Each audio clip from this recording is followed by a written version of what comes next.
ಸನ್ಮಾನ್ಯ ಸಭಾಧ್ಯಕ್ಷರೇ, ದಕ್ಷಿಣ ಕನ್ನಡ ಜಿಲ್ಲೆಯ ಬೆಳ್ತಂಗಡಿ ತಾಲೂಕಿನ ಕುವೆಟ್ಟು ಗ್ರಾಮದ ಸಂಬೋಳ್ಯದಲ್ಲಿ ನೆಲೆಸಿರುವಂತಹ 15 ವರ್ಷದ 9ನೇ ತರಗತಿಯ ಬಾಲಕ ಸುಮಂತ್ ಅವರು ತನುಪೂಜೆಗೆ ತೆರಳಿರುವಂತಹ ಸಂದರ್ಭದಲ್ಲಿ ಮನೆಯ ಸಮೀಪದ ಕೆರೆಯಲ್ಲಿ ಶವವಾಗಿ ಪತ್ತೆ ಆಗಿರುವಂತಹ ಕುರಿತು ತನಿಖೆ ನಡೆಸುವ ಪ್ರಗತಿಯ ಕುರಿತು ಸನ್ಮಾನ್ಯ ಗೃಹ ಸಚಿವರ ಗಮನವನ್ನು ಸೆಳೆಯ ಬಯಸುತ್ತೇನೆ.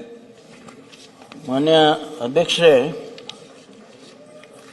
ಮಾನ್ಯ ಹರೀಶ್ ಪುಂಜ ಅವರು ಬಹಳ ಗಂಭೀರವಾದಂಥ ಪ್ರಶ್ನೆಯನ್ನು ಕೇಳಿದ್ದಾರೆ.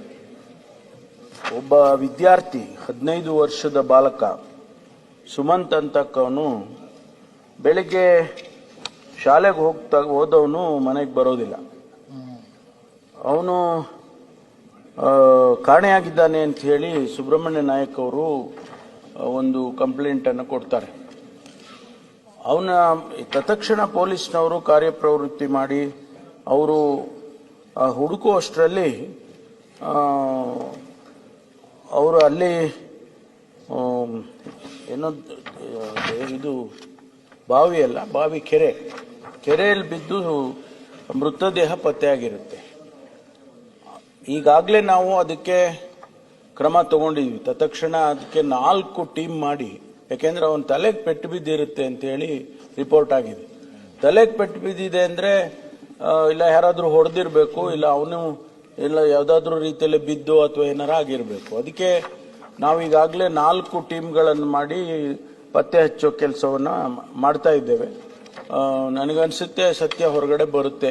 ಇದೇನಾದ್ರೂ ಒಂದು ವೇಳೆ ಮರ್ಡರ್ ಆಗಿದ್ರೆ ಅವ್ರನ್ನ ಹಿಡಿತಕ್ಕಂಥ ಕೆಲಸವನ್ನು ಮಾಡ್ತೇವೆ. ಅವ್ರ ಮೇಲೆ ಕಾನೂನು ಪ್ರಕಾರ ಏನು ಕ್ರಮ ತಗೋಬೇಕು ಅಥವಾ, ಯಾಕೆಂದ್ರೆ ಈಗಾಗಲೇ ನಾವು ರಿಜಿಸ್ಟರ್ ಮಾಡಿರೋದು ಕೊಲೆ ಅಂತಾನೂ ಕೂಡ ರಿಜಿಸ್ಟರ್ ಮಾಡ್ಕೊಂಡಿದ್ದಾರೆ. FIR ನಲ್ಲಿ ಈಗ ಹೊಸ BNSS ಏನ್ ಬಂದಿದೆ ಅದರ ಪ್ರಕಾರ 103(1) ನಲ್ಲಿ ರಿಜಿಸ್ಟರ್ ಮಾಡಿದ್ದಾರೆ. ಅದನ್ನ ಪತ್ತೆ ಹಚ್ತೀವಿ ಮಾನ್ಯ ಸಭಾಪತಿ. ಆ ಹುಡುಗ ಅವತ್ತು ಬೆಳಿಗ್ಗೆ ಸುಮಾರು ಬೆಳಿಗ್ಗೆ ಧನು ಪೂಜೆ ಅಂತ ನಡೀತದೆ ದಕ್ಷಿಣ ಕನ್ನಡ ಜಿಲ್ಲೆಯಲ್ಲಿ ದೇವಸ್ಥಾನದಲ್ಲಿ. ಬೆಳಿಗ್ಗೆ ತೆರಳಿರ್ತಕ್ಕಂಥ ಹುಡುಗ ನಾಪತ್ತೆ ಆಗಿರ್ತಕ್ಕಂಥದ್ದು. ಆ ಹುಡುಗ ಒಬ್ಬ ಯುವ ವಿಜ್ಞಾನಿಯಾಗಿ ಬಹಳ ಹೆಸರನ್ನು ಮಾಡಿರ್ತಕ್ಕಂಥವನು. ಇದೇ ಬರುವ ಫೆಬ್ರವರಿಗೆ ಅವನು ಅಹಮದಾಬಾದ್ನಲ್ಲಿ ನಡೆಯತಕ್ಕಂಥ ಅಂತಾರಾಷ್ಟ್ರೀಯ ಸ್ಪರ್ಧೆಯಲ್ಲಿ ಸಹ ಭಾಗವಹಿಸಲಿಕ್ಕೆ ಇರತಕ್ಕಂಥ ಹುಡುಗ ಆಗಿದ್ದ. ಪ್ರಾಯಶಃ ನಾನು ಸನ್ಮಾನ್ಯ ಗೃಹ ಸಚಿವರ ಹತ್ರ ವಿನಂತಿ ಮಾಡ್ತೇನೆ, ಇದು ಕೇವಲ ಒಂದು ಹುಡುಗನ ಸಾವಿನ ತನಿಖೆಯ ಸಂದರ್ಭ ಅಲ್ಲ. ಇಡೀ ಜಿಲ್ಲೆಯ ಜನ ಮತ್ತು ತಾಲೂಕಿನ ಜನ ಇದರ ಬಗ್ಗೆ ಬಹಳ ಆತಂಕವನ್ನು ವ್ಯಕ್ತಪಡಿಸ್ತಾ ಇದ್ದಾರೆ.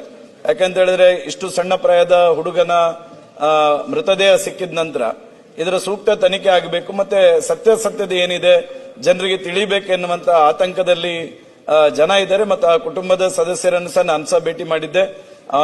ಅವತ್ತು ಮೃತ್ಯು ಆದಂತಹ ಸಂದರ್ಭದಲ್ಲೂ ನಾನು ಸ್ಥಳಕ್ಕೆ ಭೇಟಿಯನ್ನು ಕೊಟ್ಟಿದ್ದೆ.